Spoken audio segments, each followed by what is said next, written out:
ஸ்டாலின் பேசுவது அத்தனையுமே பொய். உண்மைதானே? பொய்யாத்தானே பேசுறாரு.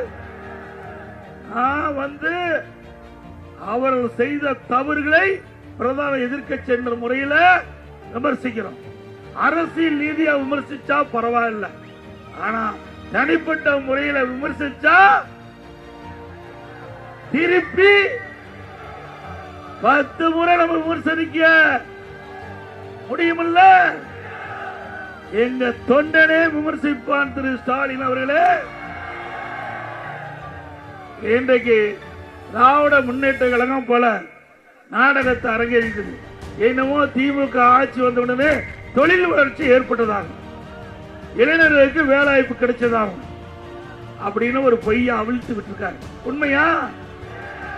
அப்புறம் இரட்டை இலக்குல பொருளாதார வளர்ச்சி ஏற்பட்டதுதா ஒரு பொய்ய மூட்டை மூட்டையா அவிழ்த்து விடுறார். ஸ்டாலின் அவர்களே, எடுத்தவுடனே இரட்டை இலக்குல பொருளாதார வளர்ச்சி ஏற்படல. அண்ணா திமுக ஆண்ட போது மாண்புமிகு அம்மா அவர்கள் தமிழகத்தில் தொழில் முதலீட்டு மாநாட்டை ஏற்படுத்தி 2,42,000 கோடி தொழில் முதலீட்டு ஈர்க்கப்பட்டு 74 புரிந்துணர்வு ஒப்பந்தம் போடப்பட்டு அந்த தொழிற்சாலைகள் எல்லாம் தொடங்கப்பட்டு அதன் மூலமாக உற்பத்தி செய்யப்பட்ட உற்பத்தி தான். அதுக்கு பிறகு அம்மா வழியில வந்த அம்மாவுடைய அரசாங்கம் சிறப்பா செயல்பட்டது.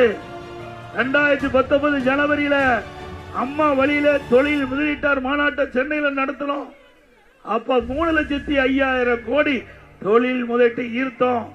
304 புரிந்துணர்வு ஒப்பந்தங்கள் போடப்பட்டது. அந்த ஒப்பந்தங்கள் பெரும்பாலும் செயல்பாட்டுக்கு வந்தது. ஆக அண்ணா திமுக ஆட்சியில் போடப்பட்ட புரிந்துணர்வு ஒப்பந்தங்கள் செயல்பாட்டுக்கு வந்த காரணத்தினால்தான் உற்பத்தி பெருகிச்சு. ஸ்டாலினால அல்ல.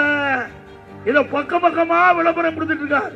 என்னமோ திமுக ஆட்சி வந்தவுடனே இரட்டை இலக்குல பொருளாதார வளர்ச்சி வந்ததாக ஒரு பச்சை பொய்ய சொல்லிட்டு இருக்கார். இந்த பொருளாதார வளர்ச்சிக்கு மூல காரணம் அண்ணா திமுக அரசாங்கம். உண்மைதானே? இன்றைக்கு திரு ஸ்டாலின் ஆட்சிக்கு வந்தவுடனே 1179 புரிந்துணர்வு ஒப்பந்தம் போட்டிருக்கார். 15 லட்சம் கோடி தொழில் முதலீட்டு ஈர்க்கப்பட்டதா ஒரு பொய்ய சொல்ல. 35 லட்சம் பேருக்கு வேலை கிடைச்சாச்சா? உண்மையா? திருச்சியில எத்தனை லட்சம் பேருக்கு வேலை கிடைச்சிருக்குது? எவ்வளவு பச்சை பொய்ய அவிழ்த்து விடுறாரு பாருங்க. அதாவது ஒரு தொழிற்சாலை ஆரம்பிக்க வேண்டும் என்று சொன்னா, பெரிய தொழிற்சாலை ஆரம்பிக்க வேண்டும் சொன்னா, அந்த தொழிற்சாலைக்கு முதற்கட்ட பணி நிலத்தை எடுக்க வேணும். நிலத்தை எடுத்த பிறகு மத்திய மாநில அரசிலிருந்து அனுமதி வாங்க வேணும். அதுக்கு பிறகு அதுக்கு நிதி, எல்லா பணத்தையும் சொந்த பணம் போடுறதில்ல. ஒரு 4/1 பங்கு தான் சொந்த பணத்தை போடுவாங்க. 3 பங்கு வங்கியில் இருந்து கடன் வாங்கி அதுல தொழிற்சாலை ஆரம்பிப்பாங்க. அப்படி அதுக்கு தொழில் முதலீட்டை ஏற்பாடு பண்ண வேணும். பிறகு கட்டணம் கட்ட வேணும், மிஷினை பொறுத்து வேணும். அப்புறம் தான்ப்பா இயங்கும். இவ்வளவு வேலையும் 4 வருஷம் ஆகும். இந்த பொருளாதார வளர்ச்சி இருக்குது. திமுகவில் வெறும் 3% தான் இருக்குது. அண்ணா திமுக ஆட்சியில் 5.5% இருந்தது. விவசாய வளர்ச்சி 5.5%. பெரும்பாலும் வந்திருக்கிறீங்க பூரா விவசாய தொழிலாளி. அண்ணா திமுக ஆட்சியில் 5.5%. கொரோனா காலத்தில் கூட 5.5% பொருளாதார வளர்ச்சி. முதன்மை துறை வேளாண்மை துறை. திரு ஸ்டாலின் அவர்களே, உங்களுடைய திராவிட முன்னேற்ற கழக ஆட்சியில நீங்க இப்ப சொல்லி இருக்கிறீங்கல்ல, இது அண்ணா திமுக ஆட்சியில தொழிற்சாலைகளை கொண்டு வந்து உற்பத்தி பெருக்கப்பட்டு அதன் மூலமாக பொருளாதார வளர்ச்சி வந்திருக்குது. அதுல பார்த்தா கூட விவசாய தொழில் உங்களுடைய ஆட்சியில நலிச்சு போச்சு. 3.5% குறைஞ்சுதானே போச்சு? சொல்லுங்க, குறைஞ்சுதானே போச்சு? விவசாய வளர்ச்சி குறைஞ்சு போச்சு இல்ல இந்த ஆட்சியில? இத மறைக்கிறார் ஸ்டாலின். இங்கிருந்து வெளிநாடு போனார், ஸ்பெயின் நாட்டுக்கு நினைக்கிறேன். அங்க போய் தொழில் முதலீட்டு ஈர்க்கிறதுக்காக போறார். பரவாயில்ல, முதலமைச்சர் தமிழ்நாட்டுக்கு தேவையான தொழில் முதலீட்டை பெறுவதற்காக வெளிநாடு போறான்னு பார்த்தா அங்க போய் சைக்கிள் ஓட்டிட்டு இருக்காங்க. அங்க போய் அதுக்கு வெளிநாடு போகணுமா சைக்கிள் ஓட்டுறதுக்கு? அதுக்கு தான் உங்களை எல்லாம் முதலமைச்சர் ஆக்கி இருக்குதா? அதுதான் அரசாங்க பணத்தை செலவு பண்ணிட்டு போறீங்களா? இதெல்லாம் யாருடைய பணம்? உங்களுடைய வரி பணம். எப்படி வீணடிக்கிறாங்க பாருங்க. இப்படி எப்படி எல்லாம் ஸ்டாலின் நடிக்கிறார் பாருங்க. அவன் டீ கடையே பார்த்ததில்ல, இப்பதான் டீ கடையில் போய் டீ குடிச்சு பாக்குறாரு. பாரு இப்போதாவது ஏழை மக்களுடைய கஷ்டத்தை பாரு.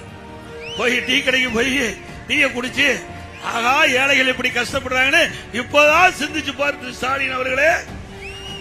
பிறகு நடப்பயணம் போவார். இந்த நடப்பயணம் போகும்போது அதை டிவியில பிடிச்சு இந்த பத்திரிகையாளர் போடுறார். அப்புறம் பளு தூக்குவார், அத படம் பிடிச்சு காட்டுவார். ஏங்க இதுக்காக நீங்களா ஓட்டு போட்டீங்க? ஓட்டு போட்டு முதலமைச்சர் ஆக்கினதுக்கு இந்த பளு தூக்கின காட்சி, நடப்பயண காட்சி, சைக்கிள் ஓட்டின காட்சி பார்த்ததுதான் மிச்சம். ஓட்டு போட்டதுக்கு இதுதான் பலன். இன்னொன்னையும் சொல்லியிருக்கிறார். எடப்பாடி பழனிசாமி மறைந்த தலைவர்களை கொச்சைப்படுத்தி பேசுறாரு சொல்றார். நான் அப்படி எங்காச்சும் பேசியிருக்கிறேன்னா? இதே இந்த மாவட்டத்தில் மாநிலவை உறுப்பினர் திரு சிவா இருக்கிறார்ல, அவர் பெருந்தலைவர் காமராஜரை பற்றி எவ்வளவு கொச்சப்படுத்தி பேசினார். எல்லா பத்திரிகையிலும் வந்து ஊடகத்திலும் வந்தது. பெருந்தலைவர் காமராஜ் அவர் வேற கட்சியா இருக்கலாம், ஆனா நாட்டு மக்கள் அனைத்து கட்சி தலைவர்களும் அவரை ஏற்றுக்கொண்ட தலைவர் பெருந்தலைவர் காமராஜ் அவர்கள். அவர் இருக்கின்ற காலகட்டத்தில் இந்த நாடு வளர்ச்சி பெறுவதற்கு பல்வேறு திட்டங்களை கொண்டு வந்து நடைமுறைப்படுத்திய ஒப்பற்ற தலைவர் பெருந்தலைவர் காமராஜர் அவர்கள். மாண்பு அம்மா இருக்கின்ற பொழுது அவருக்கு தனி மரியாதை கொடுப்பாங்க. அப்படிப்பட்ட தலைவரை இந்த நகரத்தில் இருக்கிற திரு சிவா மாநிலவை உறுப்பினர் ஒன்னும் தெரியாதவரா? அந்த திமுக ராஜ்யசபாவில் தலைவரா இருக்கிறார். எத்தனை ஆண்டு காலம் இருக்கிறார்? எத்தனை ஆண்டு காலம் நாடாளுமன்ற இருக்கிறார்? அவர் பெருந்தலைவரை பற்றி கொச்சியா பேசினாரு. கண்டிக்க முடிஞ்சுதா இந்த ஸ்டாலினால? உனக்கு தில்லு திராணி இருந்தா இன்றைக்கு மக்களால் போற்றப்படுகின்ற பெருந்தலைவர் காமராஜர் அவர்களை இழிவாக பேசுகின்ற பொழுது கண்டிச்சிருக்கணும். கண்டிக்கல. அது மட்டுமல்ல, மாண்பு அம்மாவை எப்படி எல்லாம் கேலி பேசினாங்கல்ல. நம்முடைய பொன்மனச்செம்மல் புரட்சி தலைவர் எம்ஜிஆர் அவர்களை ஒரு மலையாள தான் சொன்னாங்களா இல்லையா? அப்பெல்லாம் எங்களுக்கு எவ்வளவு கோபம். உங்களுக்கு வந்தா ரத்தம், எங்களுக்கு வந்தா தக்காளி சட்னியா? திரு ஸ்டாலின் அவர்களே, நான் பல முறை சொல்லிட்டேன், தனிப்பட்ட விமர்சனம் செய்தால் அதற்கு தகுந்த பதிலடியை நாங்களும் கொடுப்போம், எங்களுடைய நிர்வாகி தொண்டர்கள் கொடுப்பாங்க. வேடிக்கை பார்த்துட்டு இருக்க மாட்டோம். இனிமேல் ஓரணியில் தமிழ்நாடு, அது ஓரணி இப்படி பேரை வச்சு உங்க வீடா வந்து உங்களுடைய செல்போன் நம்பர், உங்களுடைய ஆதார் எண், உங்களுடைய டீட்டெயில் எல்லாம் தயார் பண்ணிருக்காங்க. அப்படி தயார் பண்ணி இப்பொழுது அதை பயன்படுத்திட்டு இருக்கிறாங்க. நான் உடனே நீதிமன்றத்துக்கு போனோம். இது தவறு, இது தவறானது. ஒரு பெண்ணுடைய செல்போனை வாங்கி ஆதார எண்ணை வாங்கி அவருடைய விவரம் பூரா திரட்டிடலாம். இதனால பாதிப்பு ஏற்பட்டு விடும். அந்த செல்போன் இருக்கின்ற படங்கள் எல்லாம் எடுத்துடலாம், அது இருக்கிற செய்தி எல்லாம் எடுத்துடலாம். ஆக இது தவறு என்று நீதிமன்றம் போய் அதை தடை பண்ணணும். இன்னைக்கு என்ன நிலைக? இப்போ இந்த திமுக தில்லுமுள்ளு செஞ்சு இந்த அரசாங்கம் சார்பாக எடுக்கப்பட்டது பெண் என்ற அமைப்பு திமுகவுக்கு தேர்தல் பண்ணிட்டு இருக்காங்க. அவர்கிட்ட கூட ஒப்படைச்சிட்டாங்க. இப்போ பாத்தீங்கன்னா அண்மையில ஒவ்வொரு போனும் பெண்கள் போனுக்கு வருது. அதுல என்ன, உங்களுடைய திமுகவுக்கு வாக்களியுங்கள் அப்படின்னு வருது. நீங்க திமுகவுடைய ஆதரவாளர் அப்படின்னு வருது. இது எவ்வளவு பெரிய மோசடி!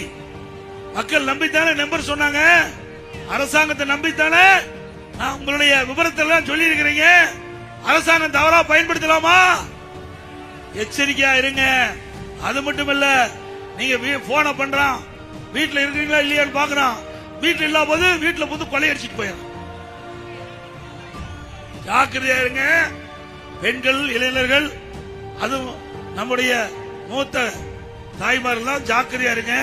ஏன்னா இதுல அவ்வளவு பிரச்சனை இருக்குது.